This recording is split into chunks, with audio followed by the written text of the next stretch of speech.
बिस्मिल्लाहिर्रहमानिर्रहीम। अस्सलामु अलैकुम वरहमतुल्लाहि वबरकातुहू। क्या आप जानते हैं कि मौत के वक्त इंसान क्यों रोता है? मरते वक्त इंसान की आंखों से आंसू क्यों जारी होते हैं? इंसान क्यों बेसाख्ता रोने लग जाता है? इंसान जब पैदा होता है तो खुद रोता है और दूसरे हंसते हैं कि हमारा बेटा, हमारा बच्चा पैदा हुआ है। और यही इंसान जब मरता है तो सब रोते हैं, मगर ये मरने वाला आराम से सोता है। गोया जिंदगी यही है कि कभी खुद रोना और कभी दूसरों को रुलाना। लेकिन इंसान ऐसा कम अकल है कि उसने जिंदगी के मफहूम को ही बदल डाला है। इंसान कहता है कि जिंदगी हंसने और हंसाने का नाम है, कि जिंदगी में हंसो हंसाओ, मजे लूटो और खुश रहो। मौलवियों का क्या है, वो तो कहते ही रहते हैं कि कब्र में ये होगा, हशर में वो होगा, वगैरह वगैरह। क्या इन मौलवियों ने ये सब कुछ देखा है? ऐ आज के बेबाक मुसलमान, मौलवियों ने तो बेशक ये सब नहीं देखा, लेकिन जिस कमली वाले आका ने ये सब देखा है वही फरमा रहा है कि ऐ सहाबा, जो कुछ मैं देख रहा हूँ, कब्र के अंदर का हाल, मरते वक्त की कैफियत जो कुछ मैं देख रहा हूँ, अगर तुम एक बार भी देख लो तो सारी जिंदगी रोते रहो। अल्लाहु अकबर कबीरा। मोहतरम नाज़रीन, क्या आप जानते हैं कि मरते वक्त इंसान की आंखों से बेसाख्ता आंसू क्यों निकलने लगते हैं? एक रिवायत में आता है कि जब इंसान की जिंदगी का सूरज गुरूब हो जाता है, ढल जाता है, मरते वक्त जब इंसान की रूह निकलने लगती है, तो अल्लाह तबारक व तआला के हुक्म से 4 फरिश्ते उस मरने वाले इंसान के पास आते हैं। पहला फरिश्ता सलाम करने के बाद ये कहता है कि अल्लाह तबारक व तआला ने मेरी ये ड्यूटी लगा रखी थी और मैं ही वो फरिश्ता हूँ जो तेरे लिए रोजी का बंदोबस्त किया करता था, जो तेरे पास रोजी पहुंचाता था, रोटी पहुंचाता था, अल्लाह तबारक व तआला का रिज्क तुझ तक पहुंचाता था। मगर अफसोस के आज मैंने पूरी कायनात छान मारी है, इस जमीन का जर्रा जर्रा छान मारा है, तेरे हिस्से का, तेरे नसीब का मुझे एक लुकमा भी नहीं मिला। रिज़्क़ और रोजी तुझे खिलाने के लिए एक लुकमा भी कहीं नहीं मिला। दूसरा फरिश्ता सलाम करने के बाद कहता है कि अल्लाह तबारक व तआला ने मेरी ड्यूटी लगा रखी थी और मैं वो फरिश्ता हूँ जो तेरे लिए पानी का बंदोबस्त किया करता था, पीने के लिए तुझे पानी फराहम करता था। लेकिन आज मैंने सारी जमीन छान मारी है, जमीन का जर्रा जर्रा छान मारा है, लेकिन तेरे हिस्से का एक घूंट पानी भी आज मुझे कहीं नहीं मिला। तीसरा फरिश्ता उसके पास आकर कहता है कि मैं वो हूँ जो अल्लाह तबारक व तआला के हुक्म से सांसें चलाने में तेरी मदद करता था, लेकिन तेरी जिंदगी की जितने भी सांसें थी तू ले चुका है। चौथा फरिश्ता जो उस मरने वाले शख्स के नामे अमाल पर मामूर था और उसके अमाल का खाता उस शख्स के सामने लाता है, तो फिर उस शख्स की आंखों में आंसू आ जाते हैं। मोहतरम नाज़रीन, जैसा कि हम सब जानते हैं कि हर इंसान के दाएं बाएं कंधे पर 2 फरिश्ते मामूर हैं जो उसके नामा अमाल में उसके तमाम तर अमाल का हिसाब लिख रहे हैं।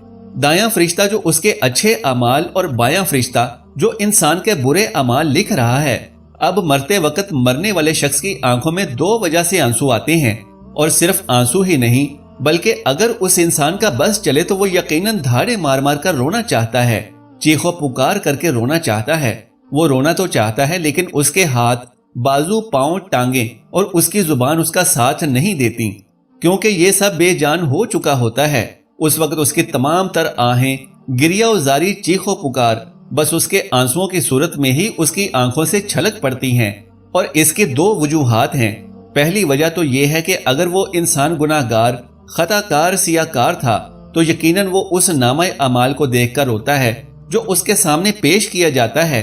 जबकि रोने की दूसरी वजह यह होती है कि अगर मरने वाला इंसान नेकोकार होता है तो वो इस वजह से रोता है कि अपने बीवी बच्चों, घर वालों, बहन भाइयों या अपने हद से ज्यादा अजीज लोगों को इस जालिम दुनिया के रहमो करम पर अकेले छोड़कर जा रहा है। तो ये वो 2 वजूहात हैं जिनके सबब मरते वक्त एक इंसान की आंखों में आंसू आ जाते हैं। लेकिन इसके बरअक्स आपने अक्सर सोशल मीडिया यानी फेसबुक, ट्विटर और यूट्यूब वगैरह पर कुछ ऐसी तस्वीर और वीडियोस भी देखी होंगी जिनमें मरने वालों का चेहरा मुस्कुरा रहा होता है। तो जान लीजिए कि ये कौन लोग हैं। नंबर 1, जिन्होंने अपनी तमाम तर जिंदगी अल्लाह तबारक व तआला के अहकामात के सपुर्द कर छोड़ी थी।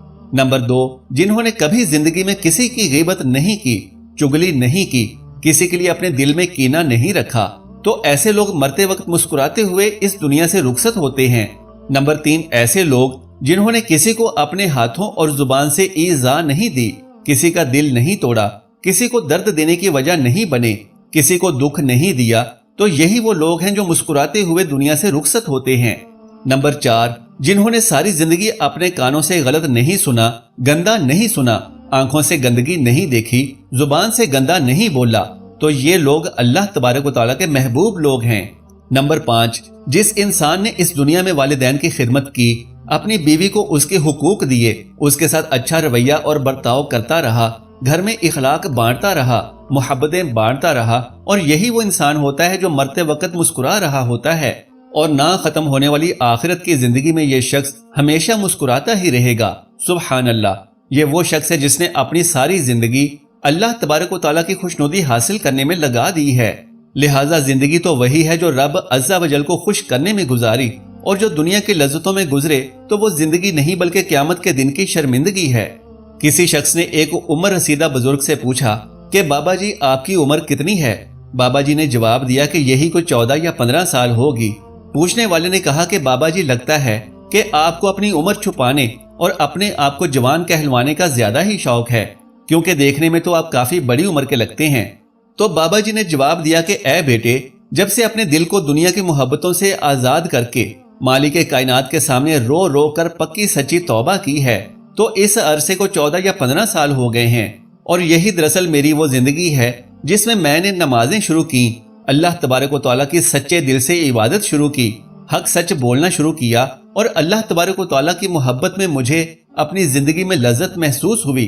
तो मैं ये समझता हूँ कि असल जिंदगी तो यही है जो अल्लाह तबारक व तआला की मोहब्बत, उसकी फरमाबरदारी और उसकी अताअत में गुजरी। बाकी तो सारी जिंदगी मैंने बर्बाद कर दी, अपने हाथों से जाया कर दी, मालिक के हुक्म से हट कर गुजरी, तो वो जिंदगी नहीं बल्कि वो तो क़यामत के दिन की शर्मिंदगी है।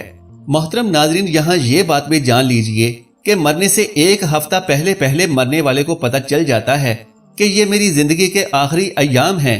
उसकी छठी हिस्स उसे खबरदार कर देती है। तब दुख उस शख्स को घेर लेते हैं, परेशानियां एकदम से उसे घेर लेती हैं, परेशानियां, मुसीबतें, आफातो बलियात एकदम से उसे घेरे में ले लेते हैं। आसमानो जमीन उसे हिलता हुआ महसूस होता है जैसे कोई जलजला आ रहा है। ऐ लोगों सुनो, जिंदा शख्स के लिए तो क्यामत जब आएगी तब आएगी, लेकिन मरने वाले शख्स के लिए क्यामत उसी दिन से शुरू हो जाती है जब वो मर रहा होता है। जब इंसान के जिस्म से रूह जुदा हो रही होती है तो शैतान उसके पास उसके वालिदैन के रूप में आ जाता है और कहता है, ऐ मेरे बेटे, हम नसरानी हैं, यहूदी हैं, हिंदू हैं, यहूदियों वाला मजहब कबूल कर ले, ये सही है। नसरानियों का मजहब कबूल कर ले, ये सही है।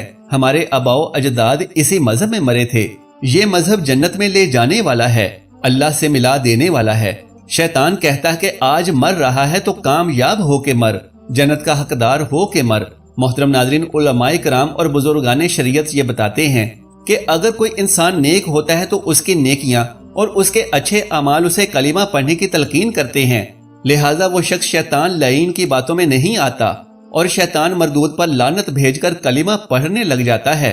लेकिन अगर कोई शख्स गुनाहगार, खताकार और सियाकार हो तो मरते वक्त वो शैतान लईन की बातों में आकर यहूदियों वाला, नसरानियों वाला मजहब कबूल कर लेता है और यूं उसकी आखिरत तबाह बर्बाद हो जाती है।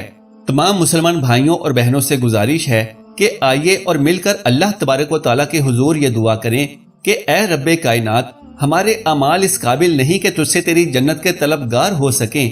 अपनी रहमत के सबब, अपनी कुदरत से, अपनी बुजुर्गी और बड़ाई से, अपनी शान करीमी और रहीमी से हमें मरते वक्त कलीमा नसीब फरमा देना और क़यामत के दिन हमें अपने महबूब हजरत मोहम्मद सल्लल्लाहु अलैहि वसल्लम की शिफाअत नसीब फरमा देना।